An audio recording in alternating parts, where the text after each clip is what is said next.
just talking about this centuries long journey that has actually finally now culminated. This flag hoisting is very symbolic and it represents our struggle as a nation. You're absolutely correct. The fact is, 80% of the population of India is Hindu, but we also have every fifth person in this country is not a Hindu. He practices other religions. We chose, so what you call secularism, where all citizens practicing different religions have equal rights to enjoy in this country. So while we are proud of being Hindu and revival of the Ram Janmabhoomi temple and all that, this is absolutely wonderful, but it does not necessarily mean that we should forget the fact that every fifth Indian is a non-Hindu. We should all respect other religions while we celebrate being Hindu and revival of our culture, our great temples and all that. This is there is no question that this is a very momentous occasion for all the Hindus living across the world. And so on this day, we should also remember that India is not just a Hindu country, but also a multi-religious, multilingual society, and we should celebrate the fact that, like neighboring Pakistan, where it's an Islamic country, Bangladesh is also an Islamic country, and in Europe, most of the countries are proud of calling themselves Christian. But India, I believe, we should equally respect people practicing different religions so long as they remain Indian in spirit and in thinking. Absolutely, sir. I think this entire flag hoisting was also symbolic. Like I have been mentioning, that this is the establishment of a Ram Raj, and not if we don't take it in the religious sense, it's for a fair, for a secular nation, for a righteous governance in India, sir.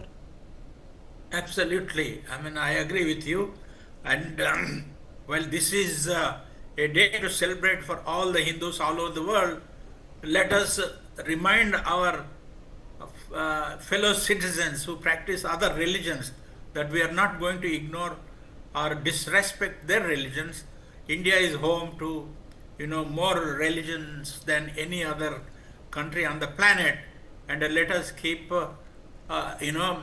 carrying on this tradition of India being a multi-religious society where all people practicing different religions enjoy equal rights like the Hindus, who are a majority in this country. Absolutely. In fact, let's just introduce this nugget of information to our viewers.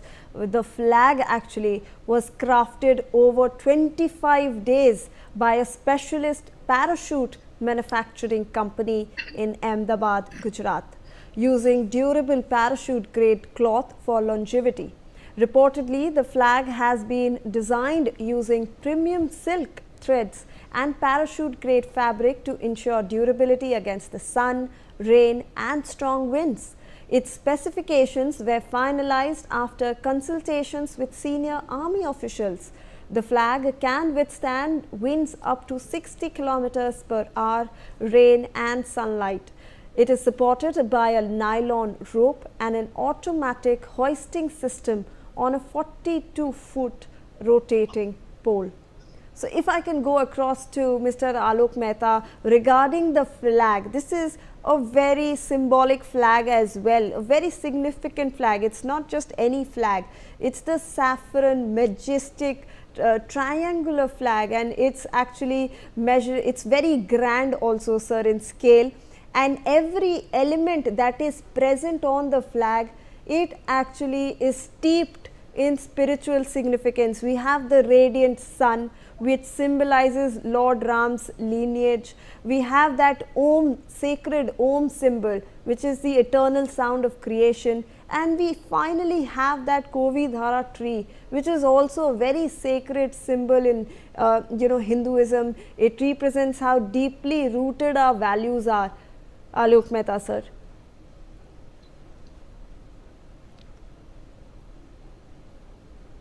Spiritualism. This is not only the Hinduism, it's a cast of, call it spiritualism and integration.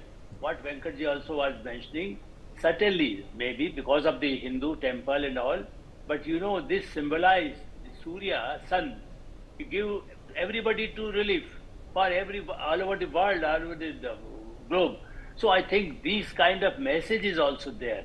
Certainly, the more people from following the Hindu or as a god Ram, but you see these kind of ceremonies also give a symbol, and especially when you talk of the communities. Remember, in Ayodhya, earlier also I was mentioning, since last 50 years I was going in this area, I was covering as a reporter, as a journalist, as a writer, and that's what I'm saying. Ayodhya and Faizabad, which you called earlier, these was the most Muslim population, large number of Muslim population also earning a lot from these temples area. They are also working. They work like in Amarnath Yatra or in some other Vaishno Devi Yatra. You see number of people from the other religion, not only the Muslims, but anybody from any community, they also serve and they also get the money, earning money. That's why I mentioned about the Vatican City. There the more religious, only the Christian people go, no, other people also go there. But here this, in India now becoming a very emerging power in the world, superpower like India. That's why the population wise also, the economically also. So that's why when we call it Ram Raj, it symbolizes. You see, that's why the temple in here, Valmiki, Ahilya, Saptarishi. You see, that's why the first time in India is happening in such a religious place, when you have all communities from South India to North India or Northeast, everybody participated, everybody contributed, and the earning, the revenue that will come from this temple will also help to the people, the society, for everybody. If airlines is going there, it never say, okay, which religion you belong. If somebody is going by, earning by auto rickshaw wala in Ayodhya, he will also earn. And he is a Muslim or Sikh or Isai.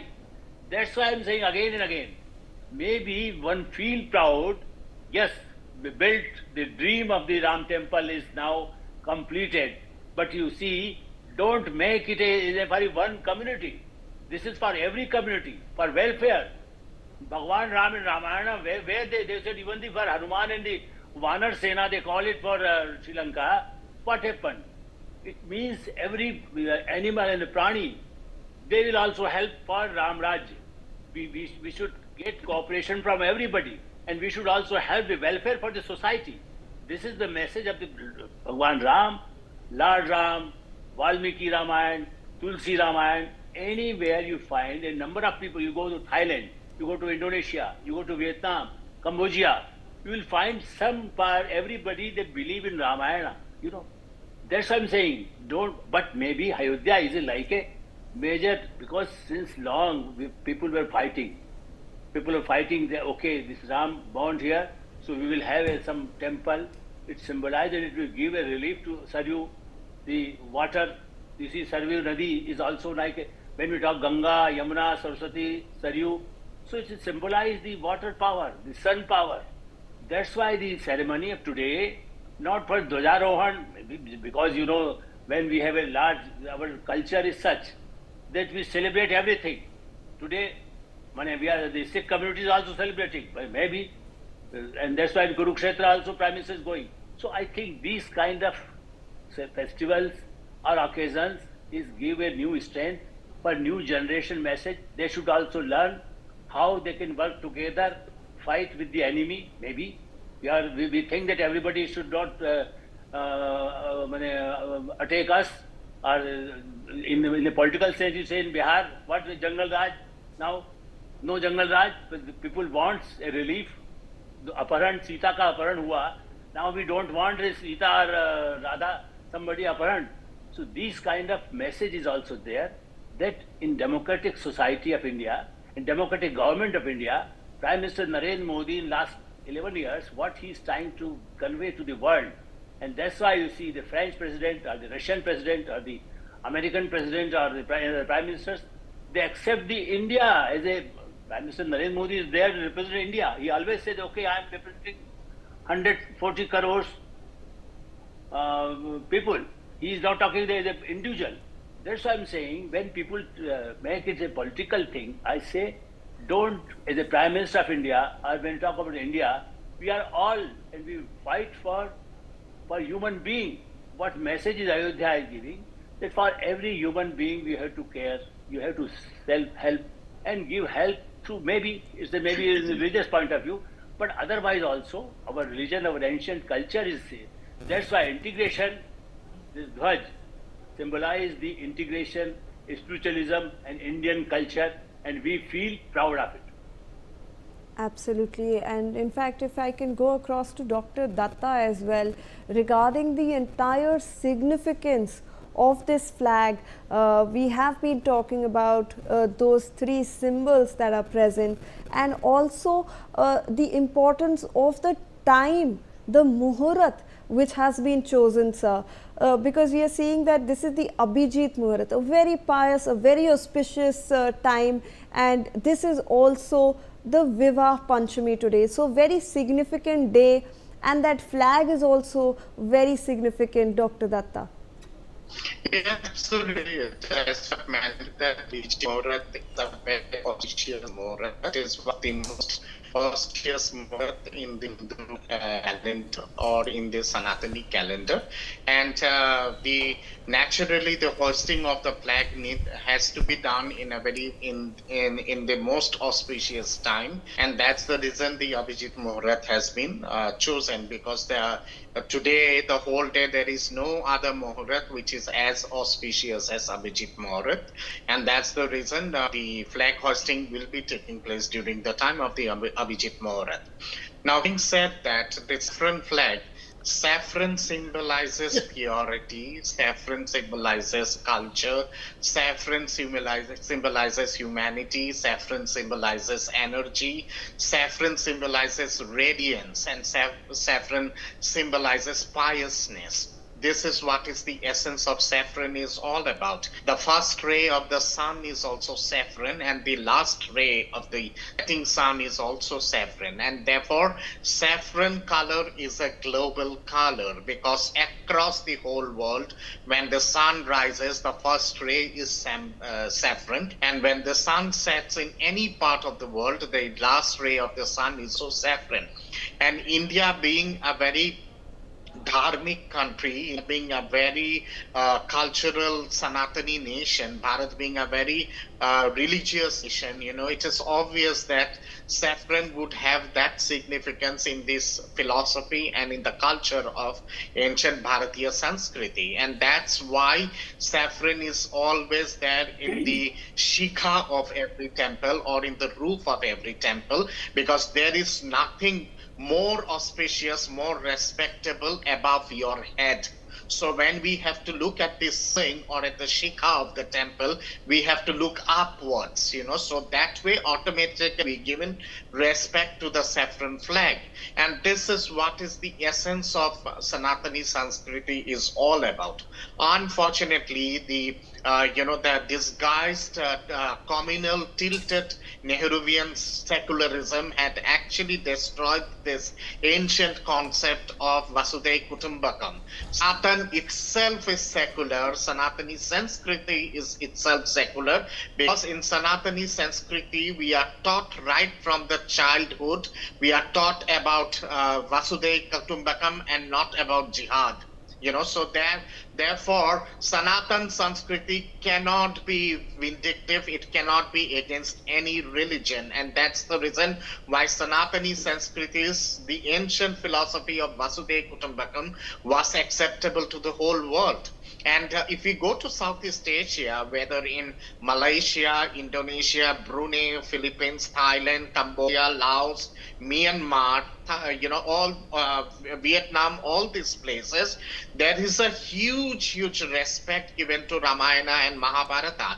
Indonesia and Malaysia and Brunei are the biggest are Muslim countries, and Indonesia is the biggest Muslim country of the whole world. But then the national book of Indonesia is Ramakin or Ramayana, or the Indonesian, the Javanese, and the Balinese and Sumatran version of the Ramayana. The shadow puppetry in Indonesia is all based on the scenes of Ramayana and Mahabharata, but Indonesia is a Muslim nation. So therefore, secularism actually transcends religion in a pure sense, and Dharma in a pure sense transcends religion, and Bharatiya Sanatani Sanskriti transcends religion because it was based on the concept of Vasudhaiva Kutumbakam, and that is why it was acceptable to everyone, irrespective of caste, creed, or religion or region.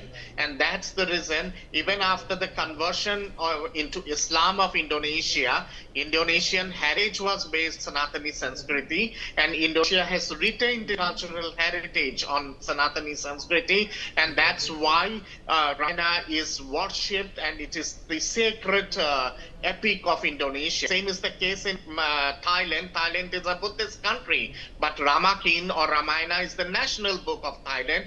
Even Cambodia is a Buddhist country, but Ramakin or Ramayana is the national book of Cambodia. So is the case in Vietnam. Vietnam is again a Buddhist country. So that is something which needs to be repropagated. That is something which needs to be retaught to our future generation, so that we do not get communalized, or we do not get fragmented and divided on this absurd notion of Nehruvian secularism, which was injected on us from above, which never had a deep-rooted connect with our ancient Sanatani philosophy. And I think it is the rejuvenation or the reincarnation of that ancient heritage of our country, which the Honorable Prime Minister is trying to project across the nook and corner of the country. And people in India are re-waking up to that, and we are actually, glorifying and taking pride in our ancient heritage, and I think there is nothing communal about it. Absolutely. I think I also want to rope in Venkat Narayan into this discussion again. So when I look at those visuals that are coming in from Ayodhya, we see people from various walks of life, people from every section of the society.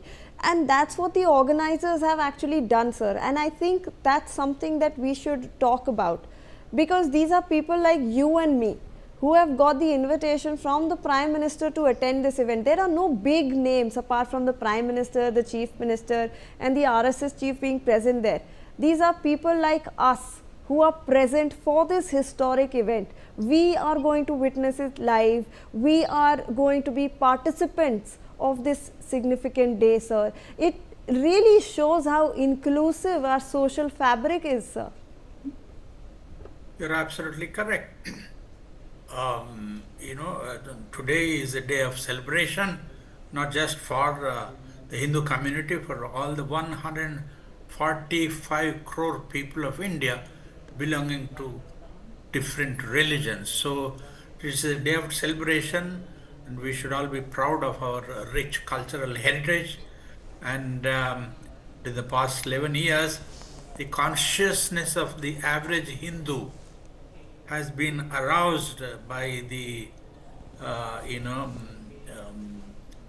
decisions taken by the present government and Prime Minister Modi, and people who took their religion for granted. Suddenly they realized that, okay, Hinduism is a great religion, and the practices of this ancient religion are being revived, in the sense by televising events like this. The average Hindu or average Indian is being made aware of the greatness of this religion and this country. So we're all happy about this, and congratulations to everybody who made this possible.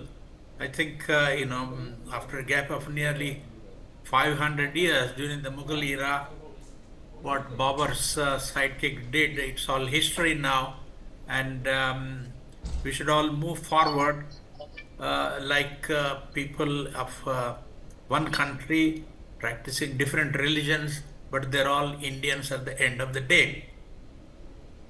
Absolutely. And if I can go across to Alok Mehta, sir, your observations on this entire event that is being conducted, your final thoughts on this? I think that's why in the beginning also I mentioned about it. This is a message for the world, Vasudhaiva Kutumbakam.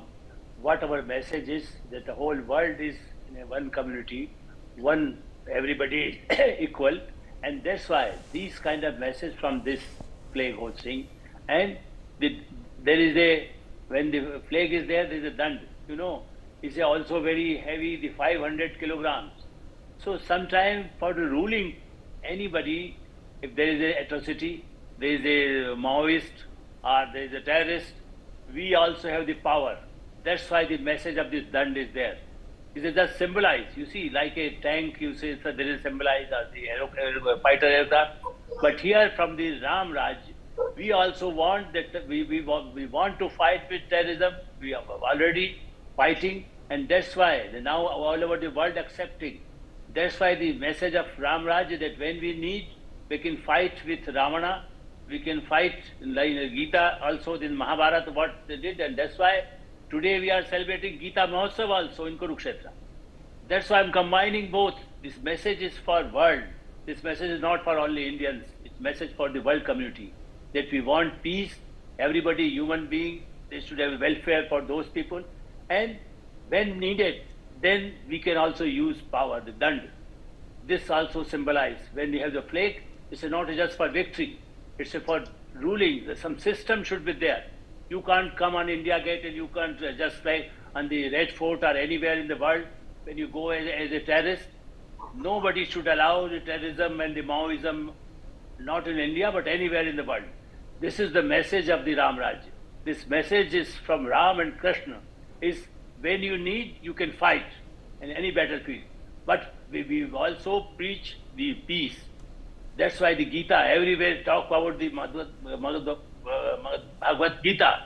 That's why I'm saying the Gita and Ramayana is a symbolized, and that's why Venkatji and Dr. Datta also mentioned about in Indonesia, the 90%. I was visited Indonesia also when Atal Bihari Vajpayee was there. In Bali, you go to Indonesia, Muslim dominated. There you see, are in Thailand, or when you go in Indonesia, the Ramayana, how they accept it. Even the temples are there. So when people think that, okay, because India is now Prime Minister Narendra Modi there, that's why we're talking Hindu. No, everybody accepted this, the culture of India. Earlier days, when we Gautam Buddha, or when we talk about the Ramayana, or you talk it Gita, that's what I'm saying. This is a message for the world peace, and the symbol of India is integrated, India is united, and nobody can rule again from ancient. After we want the same India what we used before the Mughals or before the British, but with a modern way, in a modernity, with more development. But earlier also we had the development. Our economy was so naked, chidiya people used to call India. So now again India want to emerge. What the Prime Minister Narendra Modi mentioned, the Viksit Bharat, the developed India. We can now see the United Kingdom, United States, they are also looking for India. And the Russia, the communist country, China, they also want relations with India, accepting our story. Absolutely. Sir, I think you have raised a very important point, and this also just does not mark this as a place of worship, but this symbolizes that India is the beacon that is going to lead the world forward with its cultural identity, sir, isn't it? Yeah, certainly. That's why you are just supporting my point. That I say that we want our neighborhood. You see, Nepal is a brother Hindu. Nepal called a Hindu Rashtra, but now they also they have the democratic setup. That's why we support, but we don't call our India is not a Hindu country. But this is a country. Sanatan means everybody with us. Even if you call secularism is later on in the constitution amended. You see, that's why I'm saying that in Sri Lanka, culture is the same. In Bangladesh, number of people. You see, that's why today also you will be surprised. Even in Pakistan and Bangladesh, people believe that, okay, can we also go to All right, sir. Ayodhya? In fact, I'm really sorry to interrupt